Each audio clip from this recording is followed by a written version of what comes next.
You're like, oh my God, I almost had $42 million and now you're lying to me. And so, what if you want to know how the story ended? She goes to court like anybody would. She loses in court. They basically confirmed that the machine malfunctioned. Um, they said the max payout on the machine, that the most the machine could pay out was $6,500.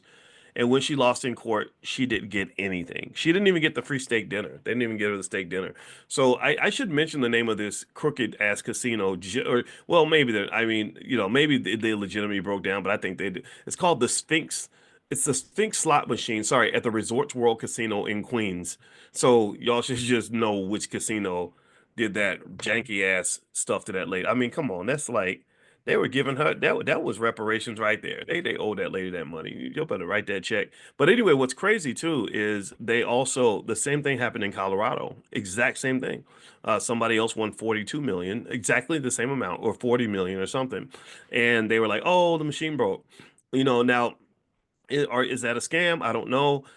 They claim the experts verified it and all that, but I still think they should have been liable for something. Like I think there should have been a penalty, right? I think at the very least they should be like, look, we know your machine broke, but you screwed this lady's life up by doing this, and so you should give her at least some sum of money where you're gonna feel it, but it's not gonna bankrupt you. So maybe $2 million, right? 2 million. Sure, she's disappointed because it should have been 42, but 2 million is enough to at least let her quit her job, and live her best life. So I don't know. I kind of feel like they should have had a compromise. To give her nothing was really, I think, quite cruel. But anyway, here are some things you should know about casinos, and a few things you may or may not know. I think it's important to know these things because right now, and we talked about this in terms of protecting your resources and protecting yourself from people who are not going to protect your resources. See, a lot of y'all are doing well. A lot of y'all are single. Any single people in the building? How many of y'all are single? How many of y'all are single and have a nice job or or investing or doing something that's going to build your wealth? Give me a yes in the all the single people. Raise your hand in the chat. All right, so you're single. You're meeting people, and I can tell you that if you're not wealthy yet, your wealth is gonna grow. You're coming to this class every day. You're sitting and talking to a finance PhD every single morning. Your wealth has to grow. We've done surveys on you guys. Your money is growing. You have more money in your pocket because you're coming here, and we're talking about all the secrets of money.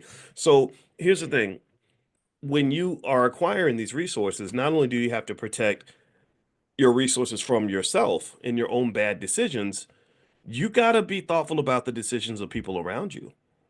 I know many, many, many, many people, male and female, who went broke, not because of something they did, but because of something that was done by somebody they trusted.